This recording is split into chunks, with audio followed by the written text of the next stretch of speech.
Welcome to Season 3 of SportH.E. We are back and better than ever. The pod is now powered by BUCS and I'm delighted to have them on board as partners. The support is ensuring I can bring you an even better experience, including video coverage of each episode, which you'll be able to watch on the new SportH.E YouTube channel or listen on your preferred podcast platform. We've lined up another stellar list of guests and I'm really excited to bring you bucket loads of new content and great insights from some of the best in the business. There is no better way to start this new season than to bring you an exclusive interview with BUCS CEO Will Roberts. We'll hear from Will on his career path to joining BUCS, his thoughts on joining HE Sport, and the work he's been doing to drive the organisation and our sector forward. My role in life is more than being the CEO of BUCS. My role in life is to be a contributor to my community. When I saw the opportunity to go to BUCS, it was everything I could want. We were told 50% of us would get a letter at the end of the day, no longer got a job. But I want to be able to talk about what you all do that gets 1 million people active, because that's significant at population level. And we also know we have a massive image problem that rears its head every single September and October regarding safeguarding initiations, hazing, student behaviours. And that's a cycle that we may never break, but we have to try to break, and we shouldn't be shy of. Let's get to it then. It's time to welcome Will Roberts. Morning, Will. Welcome to SportH.E. How are you doing? I'm great, thanks, Ben. Really good to join you today. Yeah, brilliant to have you. I think so excited to have you on the pod, and I wanted to give you a bit of time to get your feet under the table before I pestered you about trying to come on. So really glad that we've got you today, and excited to get into your early experiences and thoughts and insights into your relatively short time at BUCS. I hope that's going to be okay. Yeah, absolutely fantastic. Obviously, I knew about the podcast before I joined BUCS and listened to a few episodes before joining the team, which gave me a bit of perspective. And maybe it reveals something about my ego. I've been waiting for an invite. Well, it's finally come. So then, to get us started, kicking off with, how does someone who grew up in Stoke end up playing volleyball? Yeah, well, if I was on Mastermind, I think something to do with volleyball would probably be my specialist subject. Although I think the more niche you go, the more points you get, right? Yeah. So how does anyone get into volleyball? I guess at any point, any place in the UK is as relevant a question. So it all came from my dad. Dad was a PE teacher, who became a deputy head in a high school, and he was always someone who was willing to drive change and be a difference. And he took over a head of department role in late 70s, early 80s at a school that was an amalgamation of a secondary modern and a grammar school. And it was obviously based at the grammar school, and he was the only head of department in that school that had come from a secondary modern background, not from a grammar background. So you can think of all the culture challenges in that. And he was not a volleyball person. He was actually an international level cross-country runner in his day.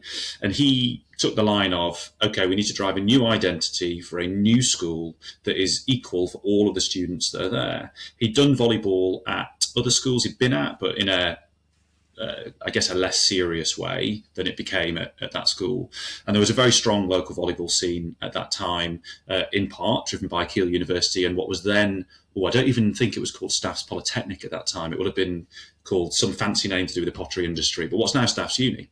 So there's a strong scene. He came in, he introduced it for all of those reasons, and there was something about it that enabled him to drive standards and expectations and participation that led to them performing at a good level straight away. And there was another school just down the road that was also very strong.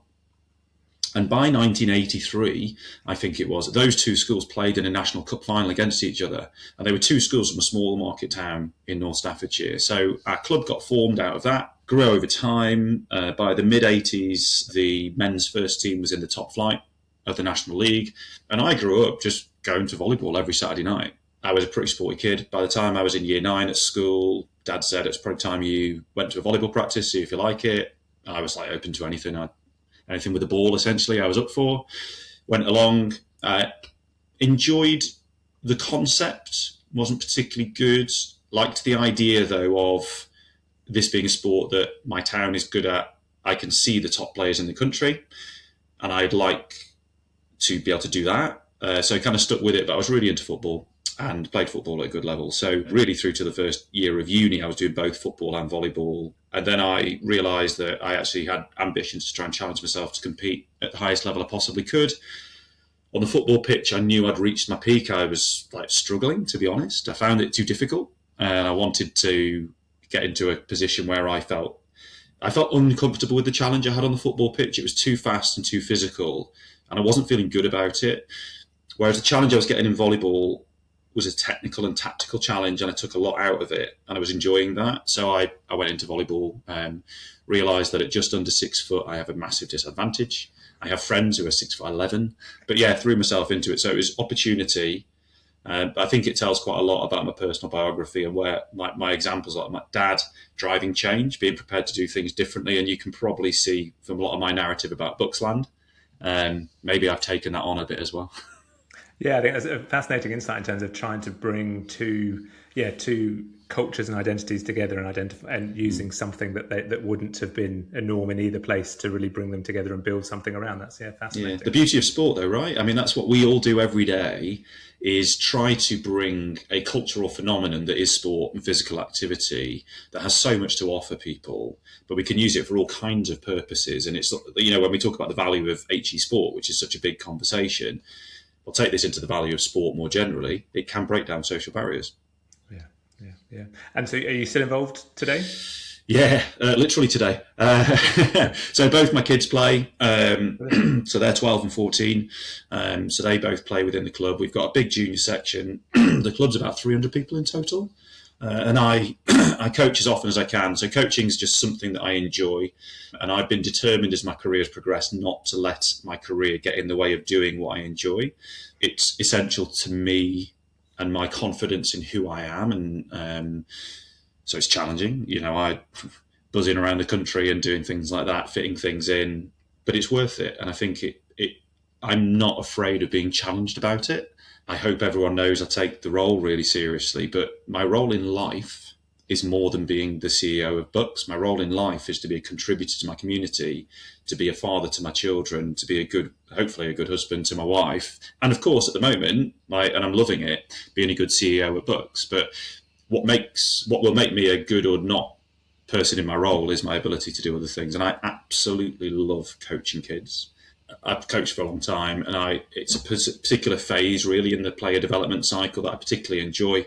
And I learned that lesson in my early 20s about what I enjoy about it, and I get loads from it. Yeah, amazing. I played, should I say? Basketball was my sport, and I think we've had conversations about this before. And how I got into basketball is a question for another day. But as my career has progressed, I've had to make some choices around what I'm able to contribute to and not contribute to. And someone asked me the other day, do I miss not still competing in basketball? And I was like, what I miss most is it's the time before and after the game, the time with your friends. That's what I probably have reflected that I'm missing the most by not being as actively involved in a kind of a community club environment that I used to be. Yeah, it is fascinating, isn't it? Because you realise again, and even in that, what you've just said, Ben, is like, what is the value of sport? And what you're really talking about there is social well-being, and kinship and a bond. And my daughter's playing pretty competitively, and we had a chat in the car this week actually about team relationships. And I said to her, look, you don't have to love all your teammates. You don't have to be great friends with all your teammates, but you do have to empathise with them. You do have to work out how you're going to get the best out of each other.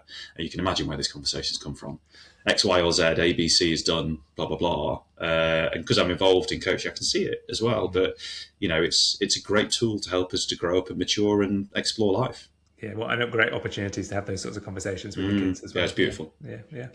Okay, great. Well, that's fascinating insight. So, can you walk us through your career highlights before becoming BUCS CEO, and what ultimately led you to the role? Well, I'll start with my proper employment, if you like, but I might circle back a little bit as we go on, if that's okay. So, my first paid employment was while I was proper job, if you like, career job was while I was doing my masters at Loughborough, which was as a part-time, but it was about 0.5, 0.6 in the end, hours-wise, at volleyball governing body, coordinating their youth development programmes into the talent pathway. Great experience. The World Governing Body in that time ran a symposium for youth volleyball development, and I somehow managed to persuade them that I should get to go for a week in Canada, which was quite the coup. Maybe I learned some negotiating skills at that time. And I really learned a lot about event transformation. I was responsible for running what was called the Interregional Championships. And it's quite a big responsibility for a kind of 22-year-old to do. And I see that a lot now in my team, in our event coordinators. So big empathy with them.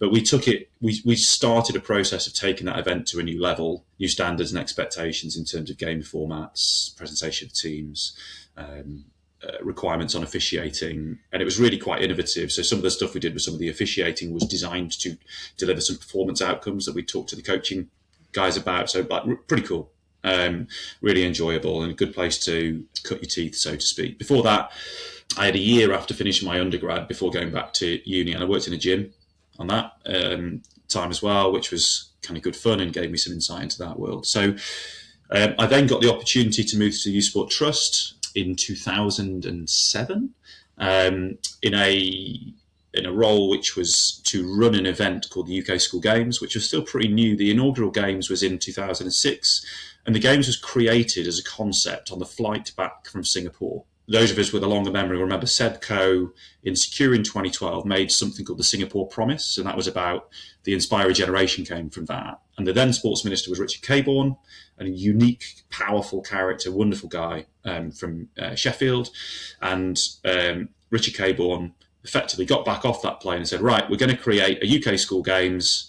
I'm going to call up Steve Granger and Sue Campbell at the Youth Sport Trust because they know how to do stuff. And away we went. And so my job effectively was to grow the games, get more sports involved, and turn it into something that would drive pathway change in those sports. And it was an amazing opportunity.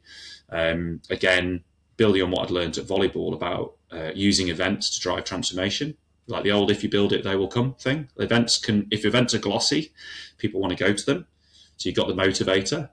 Now, what's the hook you want to give? Well, if you want to be part of this, you need to do this, this, and this. And it was great. I mean, through it, because we insisted on things like UK representation was a requirement, there were some sports where either Wales or Northern Ireland had no imprint in that sport, and they got one. So it was super exciting. Culminated in the 2012 event being on the Olympic Park. We were the official licensing event for the Aquatic Centre. So I was going, I look back and cringe, but going into meetings at the Olympic Development Agency with ministers, Jeremy Hunt was Secretary of State, all those kind of things, and essentially saying, yes, we can get 7,500 school students into one of the main stands and out again for a new session, because that was what was required for the licence. There was no seating manifest, so one of our colleagues had to go and literally count the seats, because the rows weren't labelled even at that point, the seats weren't numbered.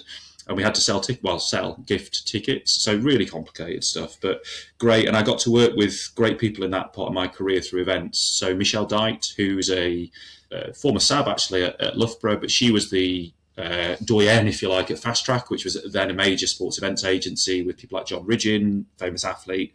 Misha's now Director of Ops at Wimbledon. But again, that gave me an incredible grounding in how those kind of events work. So a fantastic experience. Then Youth Sport Trust got to work a lot with sponsors and stakeholders, key stakeholders being like half of our income-ish was from Sport England, and I led that relationship for a number of years, and that was worth about $6 million a year.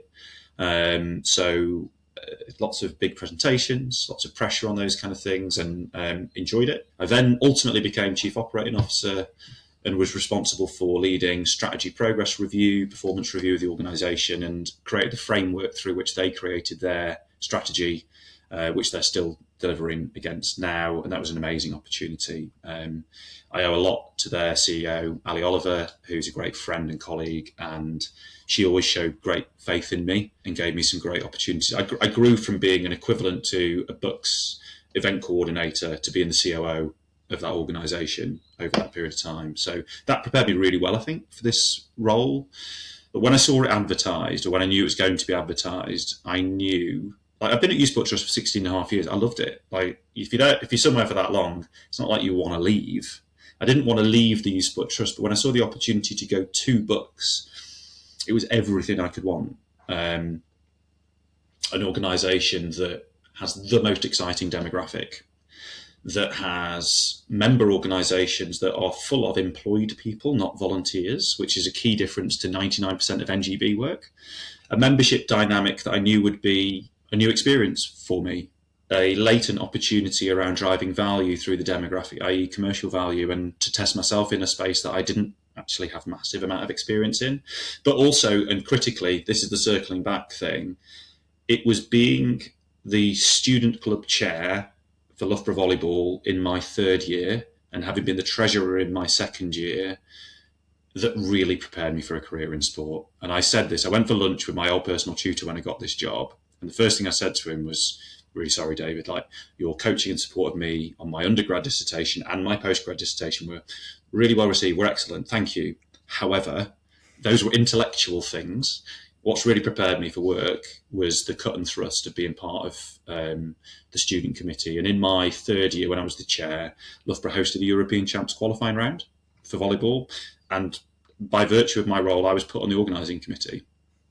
And that was my first exposure to events, which I've kind of circled through how I've used events, sports events through my whole career, and now try and stay away from it as far as possible, because Sam is responsible for managing Alice and Joe, who are our leads on event delivery and strategy. I'm not, and my expertise and energy now has to be spent elsewhere. I think we do an amazing events package at BUCS, both on major events and the regular events that the team does, and I have no need to interfere, to be honest. It's a bit disappointing. Yeah, I mean, well, there's so much to unpick in that, and I just my initial reflection is almost, you know, they talk about sliding doors moments, don't they? But do you reflect? Do you sit now and think back to almost, I don't want to say how lucky you were, but how fortunate you were to get involved in something like the school games at that such an embryonic level, and then be able to really grow that with all of the political support and stuff that there was at the time? I mean, it was, yeah. Yeah, I mean, absolutely. I was incredibly naive. I'd led a bit of work for volleyball, working with Youth Sport Trust, and Ali Oliver was then the director of sport at the Youth Sport Trust, and she said, I got to work with her a bit, and she said, like, there's a job, I think you should apply for it. And in my gross, horrible, cringeable naivety, I was like, well, I'm going to get that job. And I remember turning up for the interviews, and I had a nightmare. The train was delayed, absolute stinking nightmare, sprinting through London to get to this interview venue. It was raining. I must have looked like an absolute mess. And then I walked in, and I knew every single one of the other candidates. I was like, oh my God. Anyway, I ended up getting the job. What was most fortuitous about getting the job was, what I loved was the portfolio and the opportunity to do, but it was the exposure it got me. Like, I had to present regularly to Ali and Steve as the then CEO and Sue as the then chair, Baroness Campbell. And I think I'm a pretty quick learner. So by being exposed to their input, I was like, oh, this is how I need to start to present. And I got some hard learning. I'm a very confident communicator anyway. That isn't always accepted in the best way. You know, there's a boundary between confidence and coming across as arrogant, and I'm really conscious, and I've regularly had to deal with that through the course of my career. But yeah, huge opportunities. And I remember going into a meeting with the Secretary of State at DCMS, like I was like 25, along with the CEO, and needing to present on some of the work that we were doing, and like walking out thinking, oh my God, like what have I just done? Thinking, I don't know how I've just done. Please tell me it was okay. But great. And, you learn by doing. I couldn't have asked for a better apprenticeship, if you like, in the kind of experiences that I think enable me to be as effective as I am being. Whether that's a good thing or not at BUCS, I don't know. That's for the members and others to decide. But it's what shaped me to do this job in the way that I do. Yeah, no, great. I was speaking to one of our sabbatical officers the other day, and they were asking me for my advice and how I had been able to progress in my career. And I think it chimes with what you said there around, it's very much about trying to make as many connections as you possibly can, because you never know which connection is going to lead you to that next position, or someone will remember you from doing something over here. But I wanted to follow that one up then with the experience of being exposed to that many sort of exceptional leaders. Is there anything that sort of really sticks out in your mind that you'd be like, yeah, I saw this person do that, and that I gravitated towards it, or I've taken that and that I've copied that throughout my career? Sure, I'll take Ali, Steve, and Sue actually from that perspective if I can. Oh, actually, I'll throw in my first line manager at Youth Sport Trust as well, Gwyn Batten. So I'll start with Gwyn, Olympic rowing medalist. She's now COO at volleyball, ironically. So I'm really pleased about that. Gwyn is someone who absolutely knows how to be creative in trying to solve problems, and also in terms of like getting prepared to have conversations. So any SAB or any early career person who's listening to this conversation, Gwyn like planted in my head early on. She said, "So when you bump into Steve or Sue in the corridor, what do you say to them?" And I was like, "Oh, hello." I don't know. And she was like, "You need to be ready with the top 3 things that are going on in your portfolio and share them. And if you only get to do number 1, make sure it's the most important. If you do number 1 and they ask you more, then carry on." And that was really good advice. I found it really cringeable at the time, but really good advice. Ali is a really great role model in trusting your gut, and that your spidey sense is of genuine value if you've put the hard yards in to have got those connections that you referred to before, Ben. So Ali balances objectivity and subjectivity really well. It's a hard needle to thread, but it's about trusting your gut. So that'll be my main learning from her. Steve was the master of taking a piece of paper and a pen and going, "We have an opportunity at top level. Here's how I think we should do it. Go, off you go."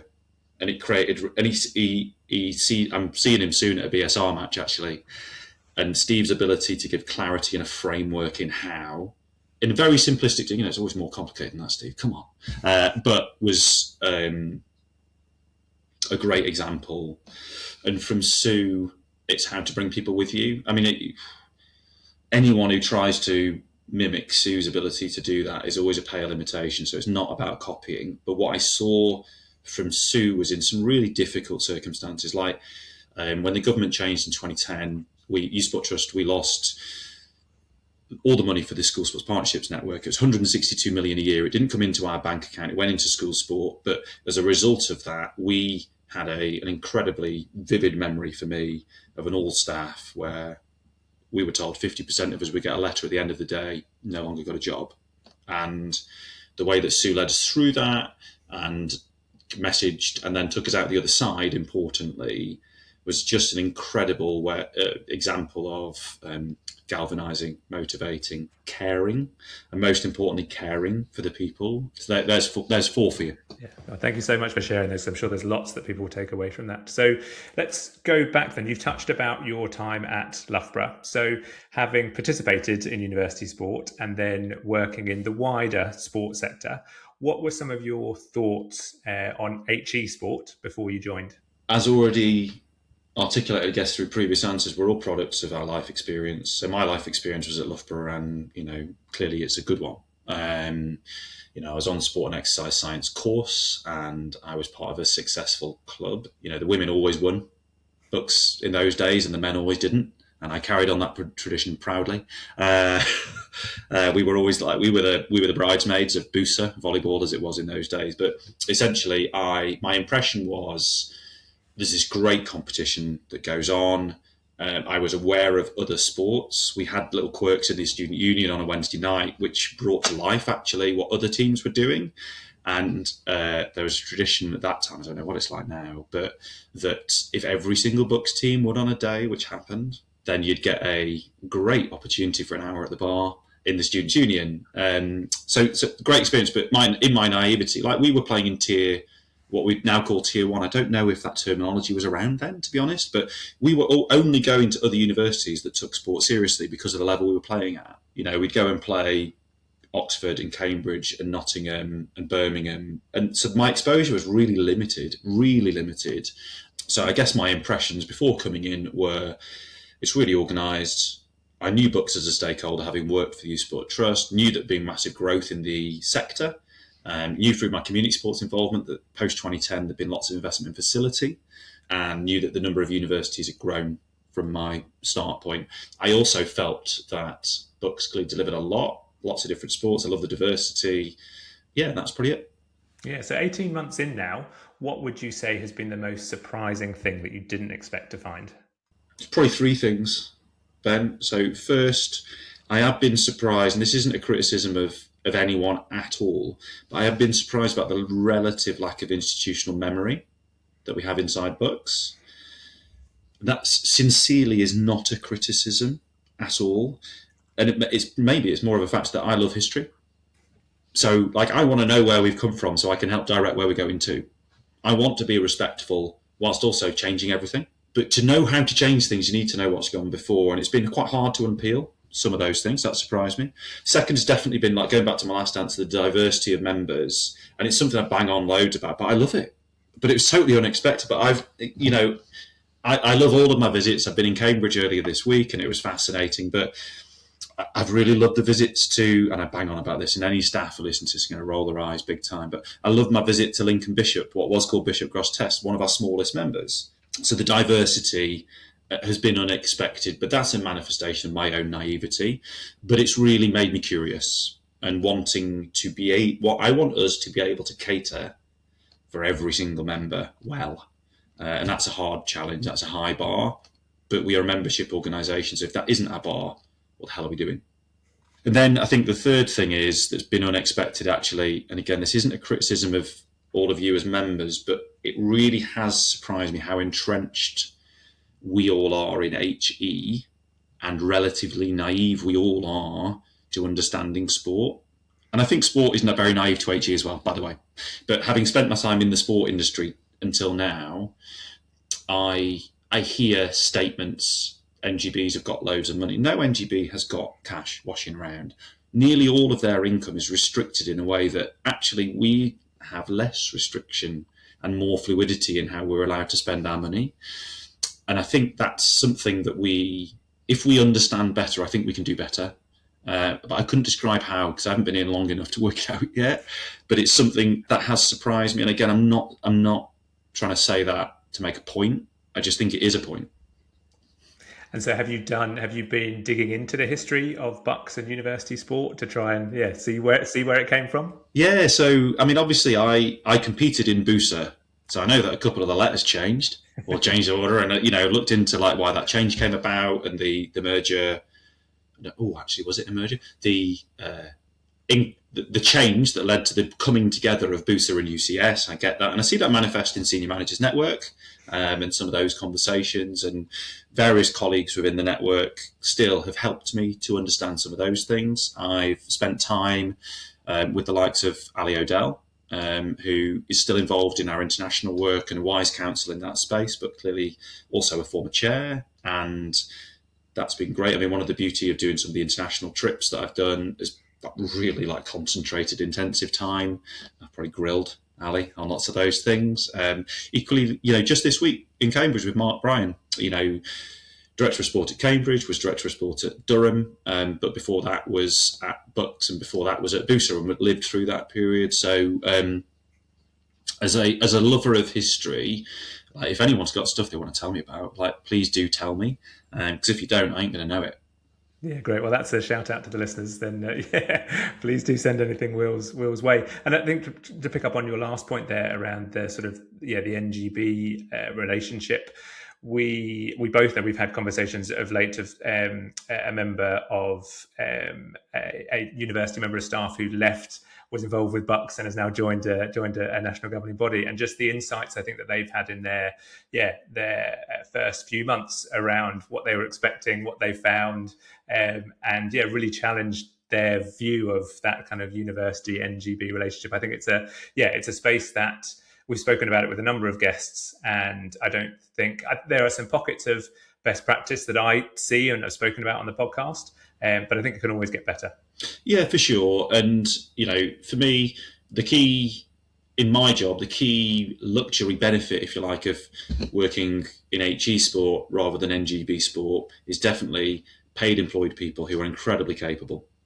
You don't get that in NGB sport. So for me to talk to a chair of a volleyball club, like that would be like at what evening of the week in between their job and etc. But we can do things differently. So that's a key thing. Yeah, I think the other thing just to flag at this point is I have challenged on some of this with those in sport. So, I was grateful of the opportunity when I met with some of the civil servants at DCMS in Westminster to ask them why it was that the word university only featured once in the government sports strategy when 3 million people are in higher education. And the word student appeared once, but it referred to school kids. So my previous job, I would have loved the fact that it was there, but only once anyway for school kids. Like, come on. Strategy and policy always ends up being about people, and it shocked me. So don't get me wrong, I am flying the flag for HE, but I feel like, having worked in the sports-specific sector for 18, 19 years, I've got value to bring there. And I'd be interested if I could just pick a little bit on that thread then. And so when you had those conversations, did you leave feeling that it had resonated? They were receptive? What was your how would you sum up? Well, I don't envy the job of civil servant, would be my initial point. They have an excellent degree of expertise, both in how to navigate the system of government, but also in their subject and policy area. And they have to deal with ministers who change far too frequently, and come from very different perspectives, even within the same party, and lots of stakeholders. So I say that at the start. The statement I made was greeted with empathy, with no commitment to do anything different. But that's okay, because it's my job, and it's our collective job, actually. This is why I always bang on about our collective voice as a membership, and when I'm saying to members, we need to be able to demonstrate how we collectively support 1 million students to be active every year. That isn't just because 1 million's like a sexy number or whatever. Like, we know that more than 1 million students are active. We know that students are amongst the most active demographics in the whole population for various reasons, which are sociological. But I want to be able to talk about what you all do that gets 1 million people active, because that's significant at population level. And I think that's the hidden piece, is that universities HE is hidden behind the fact that we all do things differently and we don't speak cohesively. And I want us to be, my job as a member organisation leader is to harness our collective voice, not for the glory of BUCS, not for my £1 million bonus that obviously I get every year, but for our collective good, because we do a flipping good job and are making a difference to this country. Yeah, and so that links then really nicely into my next question. So, I've seen you out, and you've been a very good communicator in terms of letting the membership know what you've been doing. And I think there's been a lot around that. You've been at a lot of external events. You've been getting out and meeting institutions, but also external to the HE environment. So, as someone watching from the sidelines, I'm going to assume from this that you're working hard to improve BUCS's profile. So, keen to understand, am I right in that assumption? And if so, why is that important to you? Sure. Well, for one, I'm really pleased about that reflection, because I don't feel like I'm doing enough in that space. I found it hard. As a number 2 in an organisation that was very involved in the sports sector on a policy level, I got invited to loads of things, not even just to be Ali's sub, but sometimes even on my own basis to be invited. And I tell you what, coming to this role, it's like no one knows me. Like, BUCS is just we're not invited to so many different things. And again, I'm not criticising like friends and colleagues in the sports sector. It's just a reflection. It's like, hi guys, like, I thought we were friends. So that's really stark. And I think we all have to, like, joking apart, we all have to reflect on that. What have we done that's led to that being the position? What is it about us that makes the sports sector feel that we're not relevant enough to be invited to those kind of things? Like 3 million students in HE, 55 sports and disciplines in the BUCS programme, 156 now institutions across all parts of the UK, getting 110,000 students a year actively competing in university versus university competition, let alone, if you look at the Complete University Guide data, easily demonstrable 700,000 students involved in clubs, gym, and participation stuff. And that's not even a complete data set at the moment. But how are we not invited to these things? So it bothers me. You can tell, I hope, it really bothers me. And that's not just because I'm needy and like to go to events and things like that, although they are good fun, because networking is fun. Communicating with people is enjoyable, as far as I'm concerned. But so I am trying to get us out there. I feel like there's lots we have to do to raise the respect for HE sport. Part of the joy of HE sport is the fun, is the dynamism, is the demographic, but it is also used as an excuse not to engage us. That's for sure. I've heard that. It's not serious. It's students who are more interested actually in more of the social elements of it. And we also know we have a massive image problem that rears its head every single September and October regarding safeguarding initiations, hazing, student behaviours. And that's a cycle that we we may never break, but we have to try to break, and we shouldn't be shy of, like it is inherently part of our challenge. So there's lots to do, as I say, to collectively raise the respect for HE sport, and lots of tactics to use in that. Now, I'm really pleased you've referred to me being relatively early days still, because that's very welcome. But so I'm a believer in my first impression, or our first impression, is a really important one. And I've not wanted to use my black book with any organisation stakeholder until I've known what to say. And I haven't felt I'd known HE well enough to know what to say. And I think I'm getting there, but it's taken me 18 months. And whether that's the institutional memory or the diversity of the membership or the diversity of views and things like that, I feel like we're getting there. And certainly the way the membership, as far as I'm concerned, has embraced what we're trying to put out constantly. My fortnightly emails to you all of participant value, member value, organisational health, I definitely expect there to be eye rolls big time at some of the elements of content, but consistency of message is a really important thing. And again, that was a Baroness Sue Campbell learning for me. Consistency of message, being prepared to do the right thing when times are tough as well, like really key messages. So some of the stuff that we've done operationally in the last term have reduced student satisfaction in one of our sports, let's say, because we introduced some tougher rules, because there were real issues around safety and student behaviours, unfortunately. We don't want to be killjoys. But for the credibility of HE sport, we can't credibly allow certain things to happen knowing that endangers our participants. And if that gives us a more negative satisfaction score against that event, I'm prepared to take that. Everything you've just talked about there, I guess, is we could riff on it for another hour. I think it's just a really good reflection point for everybody that's involved in the sector. And I hope that to some level, the work that we've done through this podcast has contributed to some of that. Getting eyeballs or ears onto the work that takes place in HE, because I think very much one of my reflections and where this all started from was that I just perceived so much great work taking place across the sector, but it was up against that backdrop of, it's just student sport. Like it's not, and I think you and I, and from everything you've experienced, and certainly I've had since I've been in the sector, is that, it's so far removed from that traditional view of what of student sport is. And there is, such breadth and depth of great work. And it's how do we continue to do great work within our individual institutions, but also consider how do we contribute to the wider ecosystem, because that's ultimately going to benefit all of us. Yeah, and be proud, have conviction in what we're doing. But storytelling is a key skill. Yeah, no, absolutely. So we're going to move now on to a bit more of a detailed question around some of the BUCS operations, and won't be surprised there's a competition question coming up. So you were kind enough to come and spend some time with our team in Cardiff recently, and one of the things that we discussed was the evolution of the competition structure. As you know from all of the meetings that take place in BUCS, competitions is always one of the key discussion areas. So just really interested to know, in your time at BUCS, if you could give us some thoughts on where you think the competition structure is and where you think it needs to go in the future. Competition is our most prominent part of our purpose and what we're best known for. But it's because it's the part of our purpose that we're involved in directly delivering.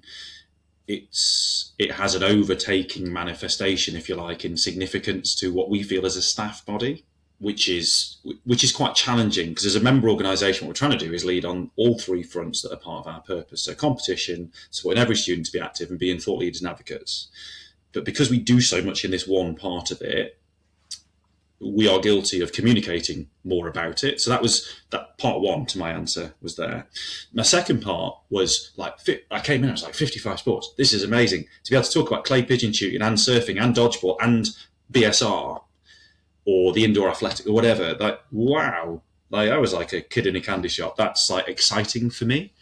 And then I learned about some of our processes around change in that space. And as I unpicked them, and this is where institutional memory was good, because I was able to learn why.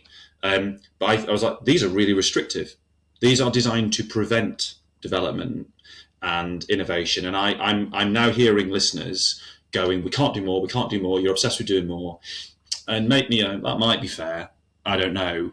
But I'm not obsessed with us doing more. I'm obsessed with the part of our purpose as BUCS, which is to support as many students as possible to be active. I'm obsessed with us trying to cater for the diverse needs of different students, and to recognise that students do activity in different ways now, and that different types of activities are credible and valuable, to challenge us to look at the demographic. We have a significant imbalance on gender in our participation, and it's not okay. And there's loads of data on who's coming to university next. They are at school. We can see what they want to do. We can, the information is there. I just want us to be able to cater really well, because I think for BUCS, this is part of our leadership to support you as our members, is we control the central product that you're able to enter. You provide the product to the students. But if we can't give you things to buy into that appeal to a broad range of students, we are failing you. We are never ever telling any institution they need to enter every single sport. I know some of you will feel compelled to, but that's your decision. That isn't mine. My duty is to try and make sure we've got a diverse offer that is really engaging of lots of students. And I think that's important. So, and we don't have to agree on everything all the time as well. We should be comfortable with that. So what we've sought to do, and Sam Belminogue, who's our Director of Sport and my Deputy CEO, has driven this phenomenally well, is look at, firstly, doing a leagues and knockouts review and an events review, learning what's working, not working, and to commit to doing that regularly. We've changed what was SRIG as a singular process into a 5-strand process to allow greater dynamism and clarity, importantly, in the process. And the original SRIG mechanism still exists as part of those strands. And we've listened to member feedback, and we've got member voice in all of those levels as well. But that's important. That's about the what. We've done the same on events, and through that events review and the events matrix that was created as a result, we've reviewed all of our events, BUCS delivered and third party delivered. And in term 1 of this academic year, 25-26, since the implementation of the review and the increased support that our team's putting in, our third party events NPS score has leapt up by about 20 points on NPS, which is incredible. So I think some really good things there. But it's the how. We're now on the difficult challenge of the how. The sector is broadly, the whole sector is in financial crisis, although that's not equally distributed amongst institutions. And I do visit some where they kind of go, I feel like embarrassed actually, because I'm not sharing in some of these challenges, and it's difficult. But we know that institutional finance is a challenge, therefore the status of sport as a service is challenged. So we've got to make the argument stronger. We also know that the life of a student is different, whether it's short courses, intensive courses, more courses with more work experience built in, growth of apprenticeship degrees, needing to do a shift at any specific supermarket. I won't name any because we haven't got a grocery partner in the sponsors section yet. Could have filled that blank. So loads of those challenges, and universities are incredibly environmentally sustainability focused. The biggest cost of taking part in BUCS competitions isn't entering the competitions, it's getting people to them.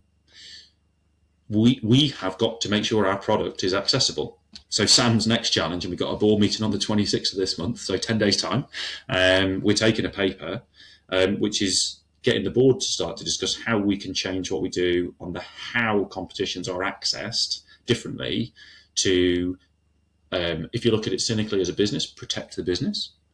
If you look at us as a mission-based member organisation, to make sure that students are still able to access competition and be fit for purpose. And that's really important. Part of the reason we've put 2030 as our adjusted strategy endpoint is because that's what I call peak student. From that point, demographically, the number of 18-year-olds in this country declines, but it continues to grow to that point. So our strategy is to 2030, and it's about being fit for purpose post 2030. Yeah. No, well, thank you so much for taking the time to talk to that level of detail. And I think, we'll all watch this space for what's to come. But I just encouraged by that focus on greater flexibility and change and opportunities for, as you say, for institutions to decide at what level and at what time and at what price to enter into the competition structure that's available. So we'll zoom back out now for a very detailed question. And you've touched touched on this in some of the previous answers already, but the BUCS membership, it's very diverse, and I know you've been traveling up and down the country, meeting the various members, but from big, small, modern, and very historic universities as well, that all do their own thing in their own way. How have you gone about navigating some of that complexity?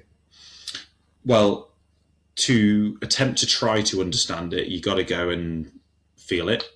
So the visits are really important, and I'll never stop doing them. Partly, like I thrive on the energy of other people. That's where I get my energy. So being with people in places is essential to my. It's very selfish, actually. My own sanity and my ability to function, but it's the way I learn best.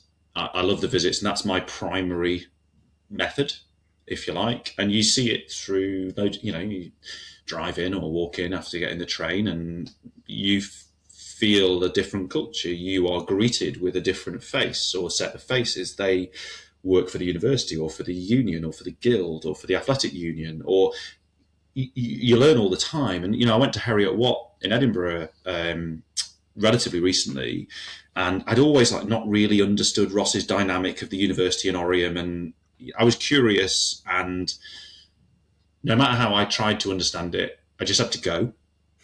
And now I get it. It's great. So that's been really important, but it's important for me to be curious. I haven't got maybe I should have. I haven't got a map in front of me on my cork board with a pin in every university, but maybe I should. I really enjoy it, and it's a good way to learn. So navigating that complexity and those differences, to sum it all up, my job isn't to try to make everyone happy, but my job is to know enough across the board to have a perspective where, hey, I was given this job, it's on me to have the data to make judgments to the best of my ability. So that's how I do it. Yeah, and I think you mentioned that word, the word empathy has come up a couple of times in the conversation already, and I think that kind of comes across loud and clear in terms of it's not necessarily there's no judgment there. It's just going in and being empathetic to everybody's unique environments that they find themselves in. So, last question then in this section before we move on to some of the wrap up questions. So, what are some of the big ticket global sport developments that you think we all need to be mindful of as we look ahead to the next 12 months? So I think there's, in the next 12 months, and they've signalled it, you pay attention to the message in the message. I think post-Winter Olympics and Paralympics, IOC, IPC are going to move again on gender eligibility. They've effectively signalled that in the autumn without committing to anything. Naturally, they wouldn't at that point do anything ahead of a Winter Games because of the implications of it. But I think we should anticipate that. I might be wrong, and I've not come up with that thesis. I'm latching on to what I'm hearing, and if that happens, whether or not, there's a whole philosophical debate, not for now, about whether that matters or should matter in HE level sport or even in NGB level sport within a country. But it will have an impact, and I don't know in what direction it's going to go. But we spent so much resource and time last year trying to make sure that we adjusted what we did. Molly on our team, our head of belonging, had an invidious, horrible task, and Nick Burley in our governance team as well, in trying to adjust everything so that we would be legally compliant. And that upsets people as well, because to be legally compliant following the Supreme Court ruling meant alienating a lot of people. We've had to pay for a hell of a lot of legal advice and comms advice as well, so we're best prepared to do it. So I think that's going to change. So I'm kind of girding the loins for, hope not too much culture war, language and antagonism, because that just upsets me, to be honest. It's very inhuman. No matter what you think, you should always think that you want to respect people. So I think that's going to be a massive issue, to be honest. I think the other, which goes beyond this year, but will start this year, is the FIFA Football Men's World Cup in the USA. The fact that it's cross-border and there's games in Canada and Mexico as well, and the nature of having 48 teams and more teams than ever from Central and South America and from Asia and different parts of the world, knowing what's going on politically in the States, I think it's going to be fascinating. And why is that relevant to us? Well, the 2029 FISU Summer Games is in the US, in North Carolina. So that's something to keep an eye on. I mean, the Summer Games are in Korea in 27, so it's a couple of games away. And I'm not leveraging here any wanting to influence on anything. I'm trying not to give any opinion at all. But stuff's going to happen this summer. We know that. There is the potential for that to have a knock-on on something in student sport. That, like, I don't think many of our members need to have any attention on whatsoever, but I do. Because we're the National University Sport Federation that's a member of FISU that's going to be potentially exposed to a similar situation. You know, if people are getting stopped at US Customs, as we know they have been, for social media content, how will that affect the way that we brief our athletes who are selected in 2029? 2026 gives us a chance to think about that. Yeah, no, great. Thank you very much for those insights. So we're going to move on now to the final sort of wrap-up section. So regular listeners will be aware of these questions. Now, I've tweaked them for this season, so there are some that we've asked before, but I've added, I've changed some of them. So yeah, really interested to get your responses to them. So first of all, what is the one book, podcast, or resource that you've either gifted or recommended the most to somebody, and why? I love reading and I love podcasts, and so great question. The book that I have gifted, though, is one called How to Win the Premier League. It's by a chap who was the chief stato behind the Liverpool transfer strategy under Klopp. No longer there. Really, really fascinating. Like, anyone who is interested in anyone who enjoyed Moneyball as a film or a book, or is interested in strategy from data and the minutiae of how that works, it's brilliant. So I really enjoyed it. I'm actually keen to try to get him at a conference at some point, because I just think it's nuts, but I don't think we've got space this year. So because we've done such a good job on getting other things lined up, sneak preview. But I gave it to my brother for Christmas. Very good, very good. Yeah, and I maybe had sharing something. He was with some of your colleagues in BUCS recently, and they were telling me how that I think it was pre-Christmas that you had shared or gifted a book to each of them that you thought would sort of resonate the most with them. So obviously that it is obvious that that reading and continual learning and knowledge is important to you. But the feedback I had was that it went down. Was really well received. So that's good. Thank you. So. For all of the members of our management team, so team leaders across BUCS, gave them a book, and they were all books off my shelf. I bought new versions of them, so they weren't ones with all of my notes in and all those kind of things, but trying to be as relevant to their role as possible. So I very quick story. I was bought a book called Consigliere, which is like the mafia term for the number two. When I was number two, but I became number two at Sport Trust. And it was really, really interesting. It's a business book. Most of my reading is non-fiction. So that's what I gave to Sam. But I had to say, this is not an instruction manual. But hopefully demonstrate, again, empathy, I'll use that word again, demonstrating an empathy for the challenge and the opportunity of that role versus my role. Yeah, no, great. We'll try. We will put links and notes to the books you've referenced in the show notes, so anyone can check them out. Okay, moving on then. So, can you tell us about an experience you've had that you would never want to repeat, but it's profoundly changed you for the better? Yes, I had to present I presented at a conference 10, 15 years ago, and essentially I had to present something that we knew the audience were not going to like. And I definitely was not very skilled in the way that I conveyed some of those messages, and found myself retreating into a hole of defensiveness.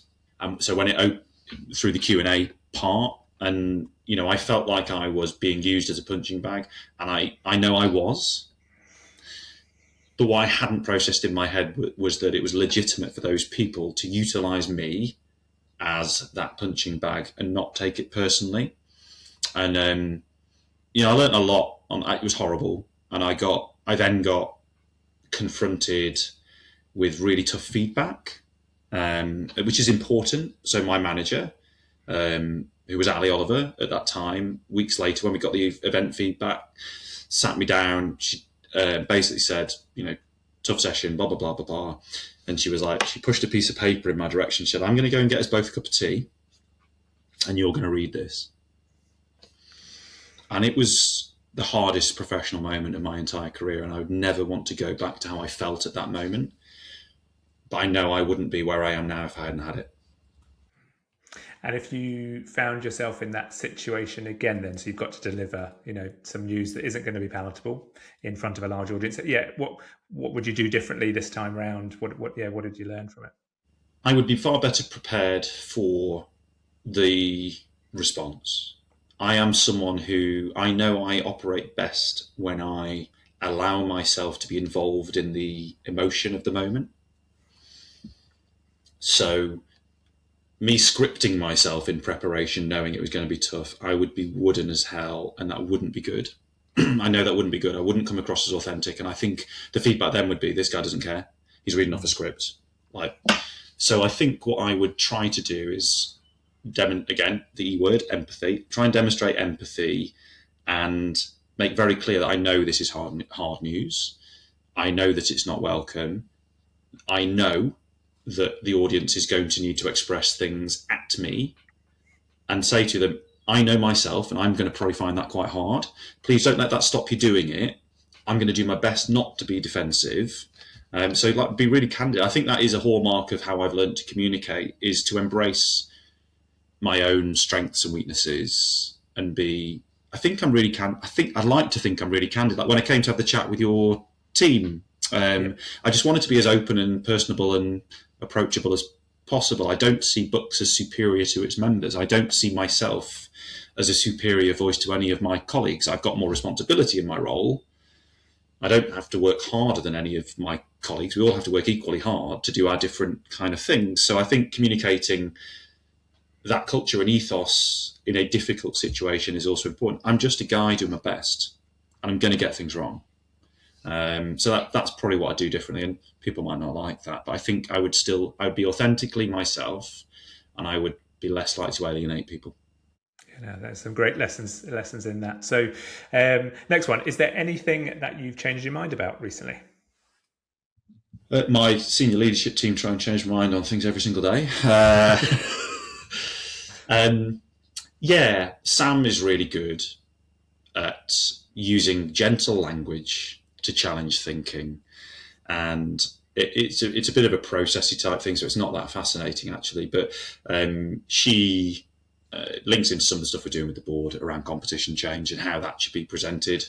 It probably reflects to me that I probably interfered a little bit too much, and actually if I want a really strong team around me, I have to enable them. So what changed my mind was my opinion was actually irrelevant in this situation, and that we should play things out in a different way. Yeah, no, great. And so if we sort of touched on this at some of the earlier questions, but if you were starting your career again, what would you not do? One of my main guides in my career around opportunity has always been to say yes. So, would you take on another point of line management? Yeah. Would you add this to your portfolio? Yeah. And I know not everyone does that, and lots of people ask far more intelligent questions at those points, like, well, are you going to pay me to do that? And I never ever did that. Probably naivety, but it didn't ever cross my mind, those formative parts of my career. But culturally, that ended up working really well, because I think other people then in leadership positions valued that I was someone who was prepared to swallow things up. But what would I not do? Maybe I wouldn't have stayed at Sport Trust for quite so long. I didn't mean to be honest. I probably was there for like 10 years before I realised I was part of the furniture, and that's embarrassing. But I loved it. As I say, people have a tendency when someone announces they're leaving an organisation to go, oh no, sorry, we're losing it. And it's like, be pleased for me. Very rarely does someone leave for bad reasons. Most people leave their job because they're going on to do something they want to do, and we should celebrate that. I loved Youth Sport Trust. I loved my time there. I neglected thinking about going to do other things in different places. And there's various ways you can live your career, but you only get to do it once. So I don't regret it at all. But I wasn't a guy who did 5 years here and there and moved on. I'm not that. I've not been that guy in my career. So maybe if I had the chance to press rewind, I'd try it that way. Yeah, some interesting reflections. And so last question then. So if from next week you only had 2 hours a week to do what you normally do, where would you spend this time in order to still be successful? Well, firstly, I love the idea of a 2 hour working week. Yeah, sounds great, doesn't I'll it? take that. In this job, what I am learning very clearly is that leadership isn't always doing. Big part of it is empowering and coaching.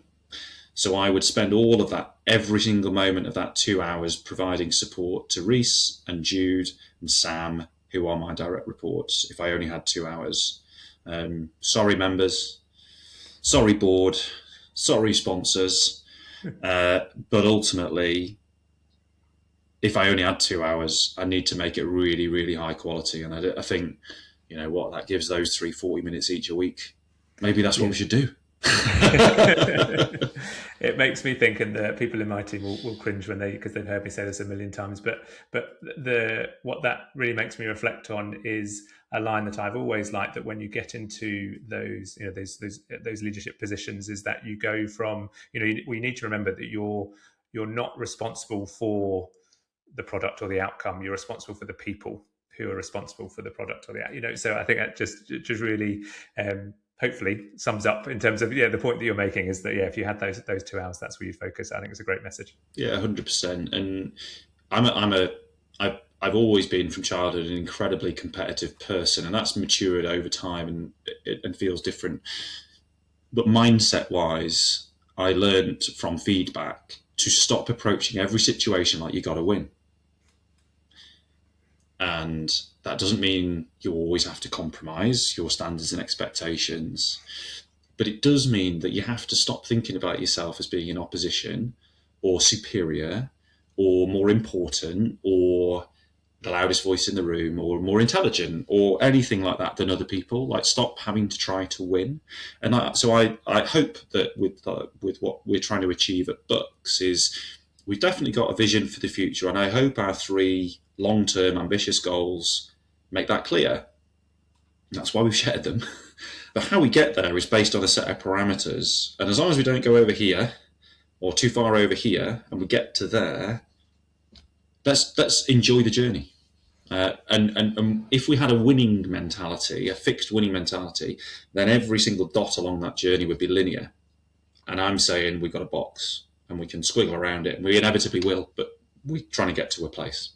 Yeah, well, what a great way to finish this episode. So, just last for me to say thank you so much, Will, for taking out about an hour of what I'm sure is a very busy diary. It's been really insightful, and I can only thank you for sharing your insights with such transparency and candidness. It's really, really appreciated, and I, for one, look forward to seeing where you will go in the next 18 months. Brilliant. Thanks, Ben. It's been really great fun, and I look forward to listening to other guests, but I don't look forward to listening to my own voice.